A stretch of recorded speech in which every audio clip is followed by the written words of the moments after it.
বন্ধুগণ, আপনারা জানেন আজ 11ই আগস্ট পরাধীন ভারতবর্ষের স্বাধীনতা আন্দোলনের আপসীন ধারার বীর বিপ্লবী অগ্নিশিশু শহীদ ক্ষুদিরাম বসুর আজ 118তম আত্মবলিদান দিবস।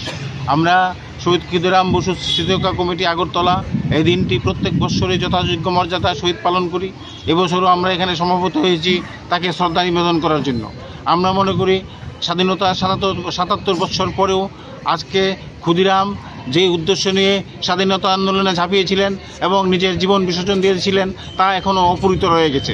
তাই আমরা মনে করি আজকে ছাত্র সমাজ, যুব সমাজ, সাধারণ মানুষ, খেটে খাওয়া প্রত্যেকে যদি ক্ষুদিরামের নীতি এবং আদর্শে উদ্বুদ্ধ হয়ে আন্দোলনে ঝাঁপিয়ে না পড়ে, তার প্রতিবাদ না করে, তাহলে এই সমাজের মুক্তি নেই। তাই এই উদ্দেশ্যে আমাদের এই প্রচেষ্টা।